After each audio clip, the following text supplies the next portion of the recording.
Good morning or good afternoon, depending on when you're watching this, but it's morning for me here whilst I'm recording it. My little one's asleep upstairs, so if you can hear a shh noise in the background, that's the white noise.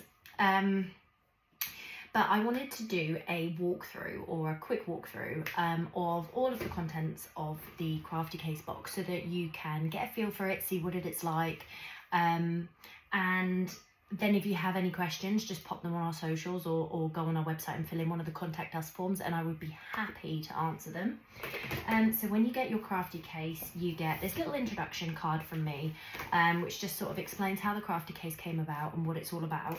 But on the back is the really handy QR code, which takes you to the parent zone of our website, which you can't get to unless you have the QR code. On there's loads of really good information, good hints and tips, lots of things that you can access. And then you have the skills card, which has a list of all of our icons and all the skills that your children will develop whilst playing with our games.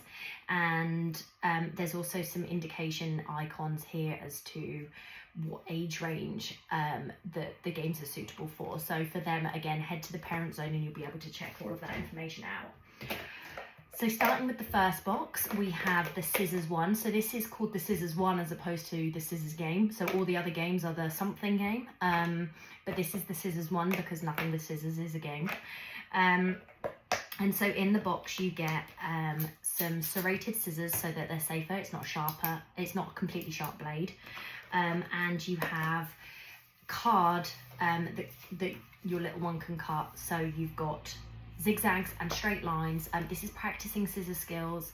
At first you might need to have a lot of supervision for this game, but as they get better and better with their scissor skills, they will very quickly start to be able to do this themselves. And for my little one, he absolutely loves this game. The moment I say we're getting scissors out, it's just like a light bulb goes in his head and he's like, yeah! So that's the first game. The second game is a magnet game. Again, it's a real favourite of Oliver's because it's so cause and effect, so it's understanding the world and he loves it. Inside the game, you get a whole set of different coloured staples and a really good sized magnet for a child to hold, so they can play with it. And again, in each of the cases you have a play card which has 3 suggested games on there. I'm not going to go through the games in this video because I'm doing highlight and spotlight sections on each of the games which have those in there, but I'm just going through all of the contents really quickly now so you can see what's in the box. Holes and stamps game. So this one has a mini hole puncher for kids, which is really interesting for them. It's not something that they're normally allowed to have, but this is a really great child-friendly one. 2 different kinds of stamps, a load of different kind of coloured card, and some more robust card as well, so they can get the difference of doing paper and they can do the difference of doing card, and then a whole roll of stickers, which, let's face it, kids love stickers, right? Can't go wrong with stickers. Then we have the Play-Doh case. So in the Play-Doh case you have our hand gymnastics workout card, so you can go through all of the different steps on that. You'll get 5 different Play-Doh cutters, 1 tub of Play-Doh and 1 utensil to use with it. So it's either for pressing or using patterns, cutting, that kind of thing. And again, kids love Play-Doh, right? You can't go wrong with Play-Doh. The spiral building game. So this one always captures Oliver's attention instantly because of the colours and the shape. So this is for building. And again, there's 3 different games that you can do with this. To be honest, the best thing that he does with this is colour sort, make lines, colour sort. And again, there's a video on my social of him doing this. He does that over and over and over again, so he loves it. The dot game. So this one is to help children develop with their pre-writing skills. And in this game, you have a number of different letters and, oh, let's see if you can see that, letters and numbers. And then lots of different dot stickers in different colours. And so they just place them on the letters, place them on the numbers, place them on the shapes. It's great for colour recognition, great for shape recognition, great for pre-writing skills. So it's a real winner. Then you have the stick game. So the stick game here has a number of different coloured sticks and a number of cards with different stick patterns on them. And the aim of the games is to obviously line the right colours up with the right sticks. So pattern recognition, really good game too. Moving on to the picture game. So in here, I don't know if you can see, there's lots of different shapes and different colours in there with a picture card. So the aim of this one is to try and make the picture that's in the box. But obviously, once you've got the shapes and colours, what else can you make? That kind of thing. Really fun game. The whiteboard game. I didn't expect this to be as much of a hit with Oliver, but I think it's like a modern day Etch-a-Sketch. So he just loves drawing and rubbing it out, drawing and rubbing it out, drawing and rubbing it out.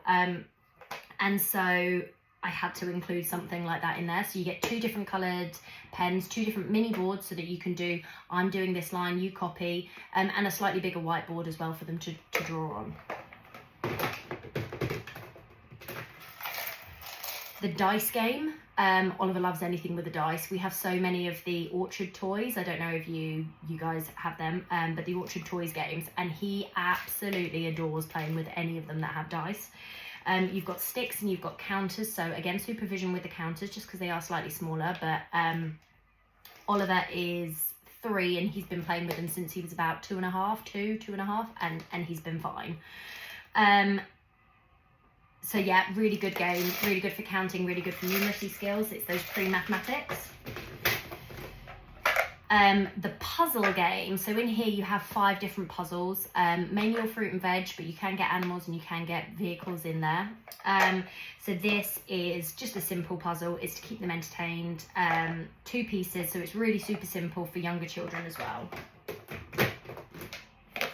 The colouring game. So I got these designed by my designer, and she's basically made them super kid friendly. They're A3 pieces of paper that can be put onto the table. There's farmyard, ocean and transport. So lots of different things that you can get the communication and language building through conversation about what they're colouring, what colours, what animals, etc. So a lovely game for children to sit and play with at a table. Next is the car game. So again, I got my designer to design a town hall centre map. So you've got a town map that they can drive the cars around on the map. But also inside this box is mini cards with road tracks on, I'll show you. And effectively they act as a puzzle piece. So it's inspired by the fact that you have train tracks. So it's building the track, and they can make their own track for the cars to go on. So it's the creativity, it's the imagination, it's a really good one. The pom-pom game, so really fun. Was very manual for me, picking all of the individual pom-poms and the individual bottle lids for the pom-poms to go into with the tweezers, but Oliver loves using tweezers, and I don't know if you've ever watched your child doing it, but there's something very good and very methodical that really engages their brain and makes them concentrate when they're using the tweezers. It improves their precision, their fine motor skills, and that's just going to set them up for good stead for life. 2 left. Pasta threading. Kids love threading, and I just thought this was a really fun way of doing it. So Oliver likes to put them on his fingers as well. So if you're running out of ideas of what your kids can do with them, he loves to just put them on his fingers, a bit like hula hoops, or build towers with them. So threading is a really good one for fine motor skills and concentration as well. And then the last game is what we call the football game. So you have mini straws here and white pom-poms, and this is to improve the oral motor skills, language and communication. And it's blowing them through to various different places, whether you create a maze, whether you make mini goals, whether you make teams. It's a really fun game for you to interact with your child, or for them to play independently. So that is the Crafty case in a nutshell, and I've run through that so quickly, but do make sure you head to our socials or keep a look on Instagram, because that's where all of the in-depth studies on each of the games are going to be, and it tells you what your child's going to gain from them, what skills they're going to get, how to make the games extended, how to make them last longer, and how you can mix and match with different things from different boxes to get the most out of them. Thank you for listening.